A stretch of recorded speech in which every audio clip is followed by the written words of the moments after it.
अस्सलाम वालेकुम। अगर आप मुझसे पूछें कि क्या चल रहा है तो मैं आपको बिल्कुल फॉग रिप्लाई नहीं करूँगा। मैं आपसे कहूँगा कि एक जुआ चल रहा है और दूसरा पान मसाला चल रहा है। आप कोई भी वीडियो ओपन करें अपनी यूट्यूब पे या कहीं पे भी किसी भी वेबसाइट पे विज़िट करें। इवन अभी जब मैं अपनी मेमोरी चेक करने के लिए मैंने फ़ाइल मैनेजर ओपन किया तो उसमें भी ओपन होने से पहले ऐड आई ड्रीम 11 की। ऐसा लग रहा है कि हमारा ज़िंदगी में आने के सिर्फ दो ही पर्पज़ थे, एक जुआ खेलना और दूसरा पान मसाला तंबाकू खाना।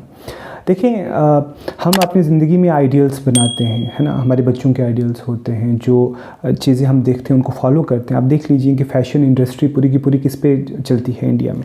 बॉलीवुड पे चलती है। वेस्ट में किस पे चलती है? जो आइडल्स होते हैं उनके, है ना, जो सेलिब्रिटीज़ होती हैं उनको देख के माल बेचा जाता है। तो हम क्या करते हैं, कभी कभी क्रिकेटर्स को आइडियलाइज़ करते हैं और कोई बुरी बात नहीं है इसमें, मगर हम ये भूल जाते हैं कि अगर हम विराट कोहली को आइडियलाइज़ कर रहे हैं तो क्रिकेट में ही करना चाहिए। रोहित शर्मा को अगर हम आइडियलाइज़ कर रहे हैं तो सिर्फ बैटिंग में ही करनी चाहिए। अगर हम किसी एक्टर के मद्दाह या फ़ैन बन जाते हैं तो ये समझे आप कि सिर्फ आप उसे वहीं तक लिमिट रखें।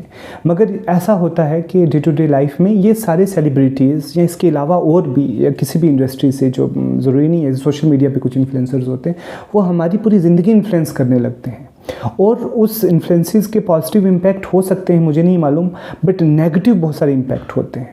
नेगेटिव इम्पैक्ट जो आज की यूथ जिससे बहुत बुरी तरीके से इम्पैक्ट हो रही है, यूथ क्या बड़े भी, वो है ड्रीम 11 और आपका पान मसाला, विमल पान मसाला। हर गली चौक में आप देखेंगे विमल पान मसाला। ऐसा लग रहा है कि ये पान मसाला ना हो, आबे हयात हो, है ना। ये कोई ऐसी चीज़ है कि जिसको आपने ज़िंदगी में खाना ही खाना है। It should be your daily routine. और ड्रीम 11 के बारे में आप ये जान लें कि I know few of my colleagues जिनका दूर दूर तक क्रिकेट से कोई रिलेशन नहीं, उन्हें ज़िंदगी में कभी बैट तक नहीं पकड़ा है। उनके हाथ में 24 घंटे जब मैच होता है या मैच के अलावा भी हॉकी के मैचेस होते हैं या कबड्डी के मैचेस होते हैं या बाकी मैचेस होते हैं, तो उनके हाथ में मोबाइल रहता है। पर्टिकुलरली क्रिकेट IPL चल रहा है तो दे आर वेरी मैंने एक मरतबा किसी से पूछा कि आप तो, मुझे लग रहा है कि आपने तो बहुत क्रिकेट खेली होगी जवानी में। कहते नहीं, ये तो हम ड्रीम 11 के लिए इंटरेस्टेड हैं। यानी कि आप समझें कि जिसको कोई काम नहीं या जिसको काम है भी, उससे निकाल कर सब लोगों इस वक्त ड्रीम 11 पे लगे। और ड्रीम 11 है क्या? ये फैंटेसी। आप अपनी टीम क्रिएट करते हैं और टीम क्रिएट करने के बाद तुक्का मारते हैं कि कौन सा प्लेयर ज़्यादा चलेगा। तो उस पर क्या करते हैं कि जो प्लेयर ज़्यादा चलेगा, अगर आपने उसको टीम पे रखा हुआ है तो आपको पैसे मिलते हैं। जुआ नहीं तो और क्या है। देखें, ठीक है, मैं मानता हूँ कि legal definition of gambling is entirely different and it varies from country to country. India में ड्रीम 11 जो है वो गैम्बलिंग में फॉल नहीं करता है। जो ड्रीम 11 या आप समझिए कि कोई भी किसी भी गेम को गैम्बलिंग में फॉल करवाने के लिए जो टेस्ट है वो टेस्ट है whether that game is game of knowledge और गेम ऑफ मेयर चांस, तो और गेम ऑफ स्किल्स। तो यहाँ पे सुप्रीम कोर्ट ने in Avinash Mehrotra versus state of Rajasthan में अपहेल्ड किए कुछ हाई कोर्ट्स के डिसीजंस, जिसमें ये कहा है कि जो ड्रीम 11 है it is not game of chance rather game of skills. मैं मानता हूँ कि आपको नॉलेज होनी ज़रूरी है कि रोहित शर्मा कितना अच्छा बैट्समैन है या विराट कोहली कितना अच्छा बैट्समैन है। ये स्किल्स पे तो डिपेंड नहीं, I would say rather knowledge पे ये चीज़ है। But how would you know कि आज विराट कोहली 60 मारेगा या 0 पे आउट होगा? It is clearly gambling. दो लीगैलिटी में ना जाते हुए, बट आप खुद अपना कॉमन सेंस लगाएं कि जुआ नहीं तो और क्या है।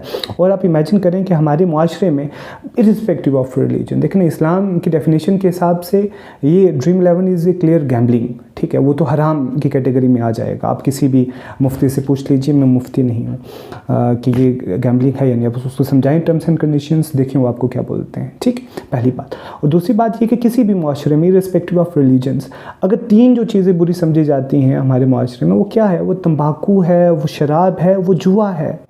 यानी कि इसके लिए आपको किसी का मशवरा लेने की ज़रूरत नहीं है। आप किसी के सामने, रैंडम इंसान के सामने चले जाएं तो वो आपको बता देगा कि ये कितनी बुरी चीज़ है। वो जुआ जो कभी कभी हम देखते थे कि हम रोड से गुजर रहे हैं, कुछ लोग बैठकर, बुज़ुर्ग लोग बैठकर साइड पे वो खेला करते थे, पत्ते खेला करते थे। हालांकि वो अलग बात है कि उन चीज़ों को कैसे भी लीगलाइज़ किया गया है, दैट्स अनदर डिबेट। आप पब्लिक जो गैम्बलिंग एक्ट है इंडिया का, वो आप पढ़ेंगे तो आपको पता चलेगा, पब्लिक गैम्बलिंग एक्ट 1867, कि किस तरीके से इन तमाम चीज़ों को लीगलाइज़ कर दिया गया है।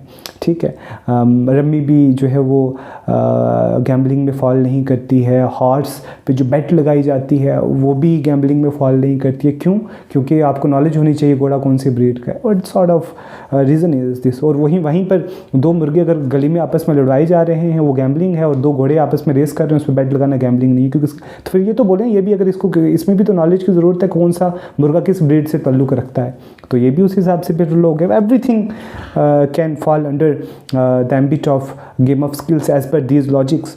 तो खैर वो एक अलग मसला है। और वो जो गैम्बलिंग गली कुंचों में खेली जाती थी आज हर एक के मोबाइल में है, यानी कि ऑलमोस्ट हर शख्स जुआ खेल रहा है और उसको इस चीज़ की रियलाइजेशन भी नहीं है कि वो कर क्या रहा है, वक्त कहाँ बर्बाद हो रहा है, और किस तरीके से लोगों को जो है वो इन चीज़ों में फंसाया जा रहा है। और फंसाने वाले कौन हैं?